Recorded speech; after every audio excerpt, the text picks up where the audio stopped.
Praise the lord. యేసు నామమే జయము. మన రక్షకుడు మన విమోచకుడైన యేసుక్రీస్తు పరిశుద్ధమైన నామములో అందరికీ వందనాలు. చిన్న ప్రార్థన ద్వారా ఉదయకాల వాక్య భాగం ధ్యానించుకుందాము. పరిశుద్ధుడ మహాగణుడు అనే దేవ యేసయ్య, సర్వాధికారి నేను మీకు వేలాది వందనములు కృతజ్ఞతాస్తుతి స్తోత్రం చెల్లించుకుంటున్నాను తండ్రి. ఆయన ఉదయకాలం ప్రభు వాక్య భాగం ధ్యానిస్తుండగా వాక్య భాగం మాకు అర్థమవుట్లో సహాయం చేసి మీ కృపలో బలపరిచి మీకు మాదిరిగా మమ్మల్ని నడిపించమని చిన్న ప్రార్థన యేసు నామములో అడిగి వేడుకుంటున్నాను తండ్రి. Amen amen. కీర్తన గ్రంథం 56వ అధ్యాయము 5వ వచనము. నాకు భయం సంభవించు దినమున నిన్ను ఆశ్రయించుచున్నాను. ఆమె దేవుని వాక్య భాగం దీవించును గాక. ప్రభు నుంచి ప్రియులారా, ఇక్కడ వాక్య భాగంలో గమనించినట్లయితే నాకు భయం సంభవించు దినమున నిన్ను ఆశ్రయించుచున్నాను.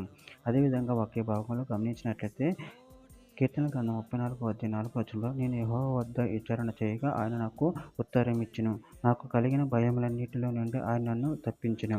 కీర్తన గ్రంథం 27వ అధ్యాయం 13వ వచనంలో సజీవుల దేశమున నేను యెహోవా దయను పొందుదునన్న నమ్మకం నాకు లేని ఎడల నేనేమవుదును? యెహోవా కొరకు కనిపెట్టుకొని ఉండుము. కీర్తన గ్రంథం 28వ అధ్యాయం 7వ వచనం. యెహోవా నా ఆశ్రయము నా కేడము, నా హృదయం ఆయన యందు నమ్మకం ఉంచెను గనుక నాకు సహాయం కలిగిను. కావున నా హృదయం ప్రహర్షించుచున్నది, కీర్తనలతో నేను ఆయనను స్తుతించుచున్నాను.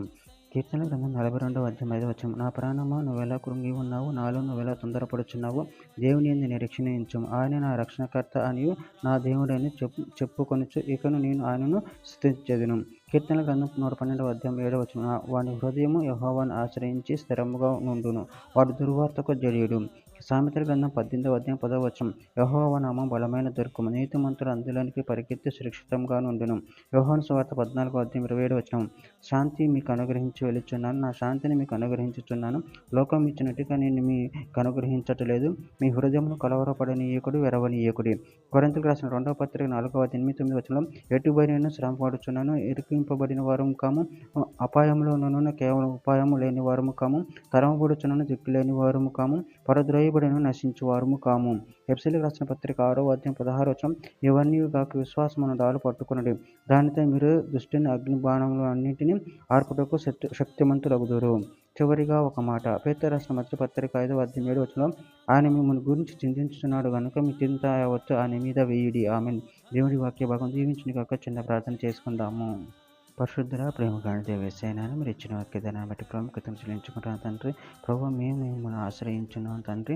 మాలో ఉన్న ప్రతి విధమైన భయమును చింతన అవంతులను తీసివేసి నీకు మహిమకరంగా వాడుకొని మమ్మల్ని దీవించి మమ్మల్ని ఆశీర్వదించమని చిన్న ప్రార్థన ప్రభు యేసు నామములో అడిగి వేడుకుంటున్నాను తండ్రి. Amen amen.